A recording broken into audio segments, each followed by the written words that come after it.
हिंगोलीतील शेतकरी आर्थिक संकटात सापडलाय। वांगे पिकावर रोगांचा प्रादुर्भाव झालेला आहे।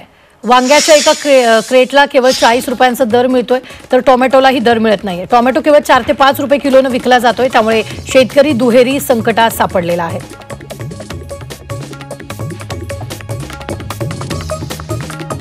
रुपये खर्च झाला आणि असं नुकसान झाल्यामुळे ते खर्च सुद्धा निघणं मुश्किल झाले। अपेक्षित किती होता खर्च तुम्हाला मिळायला पाहिजे होता?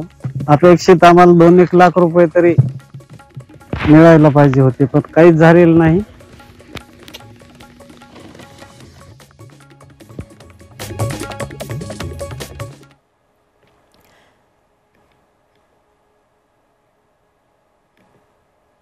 तर आता एक मोठी बातमी आपल्याकडे हिंगोलीवरून येते, ती म्हणजे हिंगोलीतील शेतकरी आर्थिक संकटात सापडलाय। वांगे पिकांवर रोगांचा प्रादुर्भाव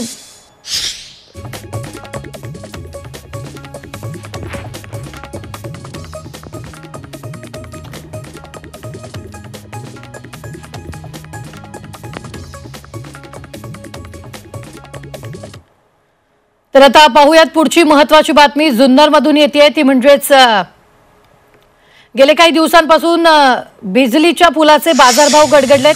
पुणे जिल्ह्यातील शेतकऱ्यांना ऐन उन्हाळ्यात मोठ्या मेहनतीने बिजलीची बाग फुलवली, मात्र दर मिळत नसल्याने शेतकरी आर्थिक संकटात सापडलाय। फुलाची तोडणी आणि वाहतूक खर्चही निघत नसल्याने शेतकऱ्यांना फुले शेतात सोडून दिलेली आहेत। तर या संदर्भात शेतकऱ्यांशी संवाद साधला आमचे प्रतिनिधी हेमंत सापुडे यांनी। बिजलीचं शेत अक्षरशः फुलांनी बहरलेलं आहे, मात्र या फुलांना कवडीमोल बाजारभाव मिळत असल्याने शेतकऱ्यांनी उभं पीक हे खरं तर शेतातच सोडून दिलेलं आहे। फुलांची बाग ही पूर्णपणे फुलांनी बहरलेली आहे, मात्र शेतकऱ्यांनी बाजारभावाअभावी बाग सोडून दिलेली आहे। त्यामुळे ही बाग खरं तर फुलांनी बहरलेली असताना शेतकऱ्यांनी तोडणीचा खर्च निघत नसल्याने या ठिकाणी बाग सोडून दिलेली आहे। आपल्यासोबत बोलण्यासाठी शेतकरी आहेत, काय सांगाल, काय मावशी, काय परिस्थिती आहे सध्या? काय बाजार पण नाही आणि फुलं तोडायला पण आम्हाला परवडत नाही आहो। म्हणजे कुठल्याच याला बाजार नाही, बिजली झालं, कांदा झालं, कशालाच बाजार नाही, तर आम्ही जगायचं कसं ना शेतकऱ्यांनी? नक्कीच केलेला खर्चही वसूल होत नसल्याने शेतकऱ्यांनी या ठिकाणी आपलं उभं बिजलीचं पीक हे खर्च शेतातच सोडून दिलं असून या ठिकाणी शेतकऱ्यांवरती सध्या अक्षरशः केलेला खर्च वसूल होत नसल्याने उपासमारीची वेळ येते की अशी परिस्थिती या ठिकाणी निर्माण झालेली पाहायला मिळत आहे। हेमंत सापुडे, झी मीडिया, जुन्नर, पुणे। भंडारा जिल्ह्यातील पाथरी ज्ञानेश्वर या ठिकाणची कापगती या शेतकऱ्यानं नर मादी या धान पिकाच्या वाणाची लागवड केली आहे। हे 3 वर्षापासून पिकाची लागवड करतायत। धान लागवड करताना 3 फूट मादी वाण आणि 1 फूट नर वाणाची लागवड केली जाते। उत्पादित धानाची बीज प्रक्रिया करणाऱ्या कंपन्यांकडून चांगल्या दरात खरेदी केली जाते। याची लागवड आहे राणीची 3 फूट आणि नराची आहे 1 फूट असा लांब पट्टा,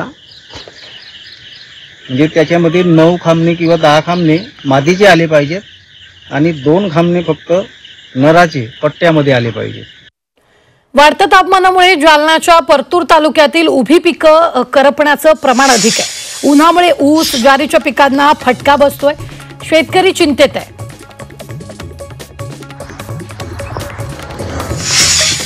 नाशिकच्या एक बुर्जी परिसरात शेतकरी मोठ्या प्रमाणात फुल शेती करतायत। सध्या लग्न सराई असल्याने हार आणि सजावटीसाठी फुलांना मोठी मागणी असते, त्याचा शेतकऱ्यांना चांगलाच फायदा होतोय।